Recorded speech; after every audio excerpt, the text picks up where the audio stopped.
कक्षा 8वीं विषय गणित अध्याय 2 घातांक प्रश्नावली 2.1।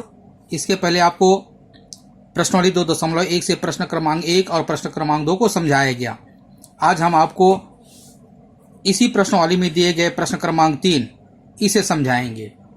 प्रश्न इस प्रकार से है, दोनों पक्षों को हल कर निम्न कथनों की सत्यता की जांच कीजिए। प्रश्न क्रमांक 3 में 3 पॉइंट दिए गए हैं, ए, बी और सी। इस प्रकार से 3 प्रश्न दिया गया है।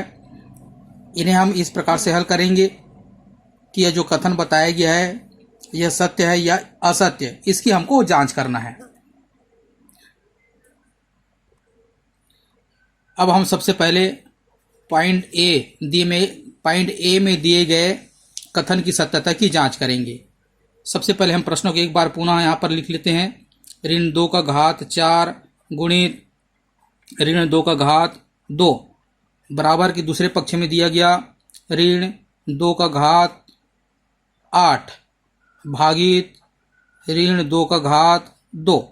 इस प्रकार से प्रश्न दिए गए हैं। सत्यता की जांच के लिए हम घातांक के नियमों का उपयोग करेंगे। यहाँ पर हम देखते हैं घातांक का कौन सा नियम लग रहा है।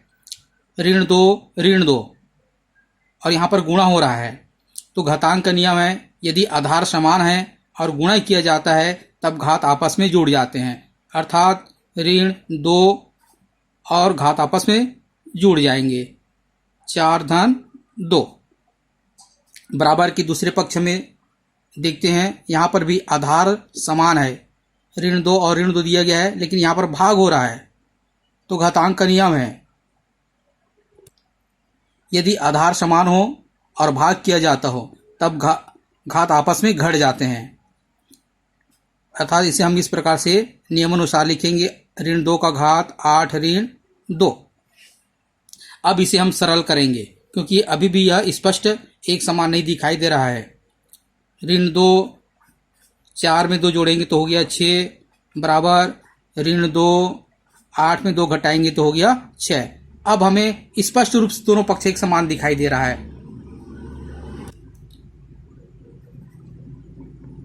अतः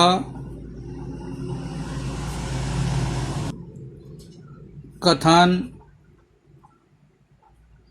सत्य है। इस प्रकार से हम घातांक के नियमानुसार जो कथन दिया गया, जो बात बताए गए हैं, उसकी सत्यता की जांच आसानी से कर सकते हैं। अब हम पॉइंट बी को लेते हैं। प्रश्न एक बार पुनः लिखते हैं। यहाँ पर ऋण 3 का घात दिया गया 2 गुणा ऋण 3 का घात दिया गया ऋण 6 बराबर की दूसरे पक्ष में दिया गया 1/3 का घात 2 और पूरे का घात 2। इस प्रकार से कथन दिए गए हैं। इसे भी हम घातांक के नियमों का उपयोग करके हल करेंगे। यहाँ पर पुनः देखते हैं, घातांक के नियमानुसार आधार समान है, गुणा किया जा रहा है, अर्थात घात आपस में जुड़ जाएंगे। तो इसे हम इस प्रकार से लिखेंगे नियमानुसार ऋण 3 का घात 2 धन ऋण 6 बराबर दूसरे पक्ष को देखते हैं। हर देखेंगे यहाँ पर 3 का घात 2 और पूरे का घात 2 दिया गया, तो घातांक के नियमानुसार जब कोई आधार है उसका घात दिया रहता है और पूरे घात इस प्रकार से दिया रहता है तब घात आपस में गुणा हो जाता है, घातों का आपस में गुणा होता है, अर्थात इसे हम 3 का घात 2 दूनी 4 इस प्रकार से लिखेंगे। अभी यह दोनों पक्ष समान नहीं दिख रहा है, समान दिखाने का प्रयास करेंगे। पुनः इसको सरल करेंगे तो ऋण 3 2 धन गुणित ऋण 6 बराबर दूसरे पक्ष ज्यों के त्यों रख देंगे। अभी भी दोनों पक्ष एक समान नहीं दिखाई दे रहा है, इसे हम पुनः सरल करेंगे।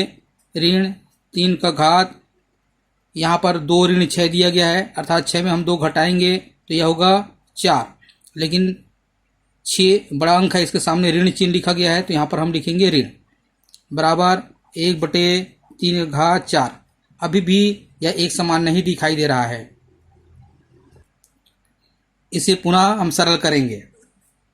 घातांक का नियम है यदि घात ऋणात्मक है तब इसे हम धनात्मक में बदलने के लिए इस पूरी राशि को जो अंश में दिया गया है इसे हम हर में ले जाएंगे, अर्थात हम इसे नियमानुसार इस प्रकार से लिखेंगे, 1 बटे ऋण 3 का घात 4, ऋण था यह धन हो गया, बराबर दूसरे पक्ष ज्यों का त्यों।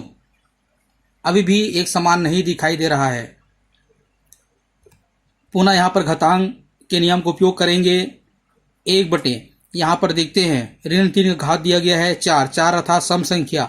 आपको बताया गया है यदि आधार ऋणात्मक हो और घात सम हो तो जब इस प्रकार से संख्या को हल किया जाता है तब यह धनात्मक होता है।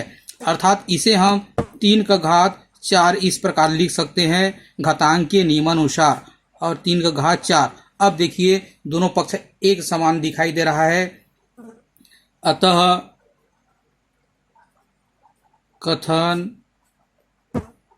सत्य है। इस प्रकार से हम दिए गए जो प्रश्न है इसको घातांक के नियम का उपयोग करके आसानी से इसकी सत्यता की जांच कर सकते हैं। अब हम पॉइंट नंबर सी लेते हैं। ऋण 7 का घात दिया गया 32, यहाँ और भाग हो रहा है। ऋण 7 का घात दिया गया 32 बराबर दिया गया 1। पुनः घातांक का नियम का उपयोग करेंगे। आधार समान है और यहाँ पर भाग किया जा रहा है, अर्थात घातांक के नियमानुसार यदि आधार समान हो और भाग किया जाता हो तो घात आपस में घट जाते हैं। अर्थात हम इसको इस प्रकार से नियमानुसार लिखेंगे, ऋण 7 का घात 32 ऋण 32 बराबर 1। अभी भी दोनों पक्ष एक समान दिखाई नहीं दे रहा है, इसे हम पुनः सरल करेंगे। ऋण 7, 32 में 32 घटाएंगे तब हो जाएगा 0 बराबर 1। अब पुनः यहाँ पर हम घातांक के नियम को याद करेंगे। आपको बताया गया यदि कोई आधार है, कोई संख्या है, उसका घात 0 है तब उसका मान 1 होता है। अर्थात ऋण 7 का घात 0 दिया गया है, इसे जब हम हल करेंगे तो इसका मान 1 ही होगा। यह नियम है 1 बराबर 1। आपको पहले बताया गया है यदि 1 से इसका घात 0 है तब इसका मान 1 ही होगा। कोई भी संख्या ले लेते हैं, यदि उसका घात 0 है तो उसका मान 1 ही होगा। अब यहाँ पर दोनों पक्ष एक समान दिखाई दे रहा है, अतः कथन सत्य है। इस प्रकार से प्रश्न क्रमांक 3 में जो कथन दिया गया है इसकी सत्यता की जांच हम घातांक के नियमों के अनुसार आसानी से कर सकते हैं। इसे आपको अपने अभ्यास में सतत लेना है, आपको लगातार अभ्यास करते रहना है और घातांक के नियमों को आपको अच्छे से याद करके रखना है, जो आपको भविष्य में बहुत काम आएगा।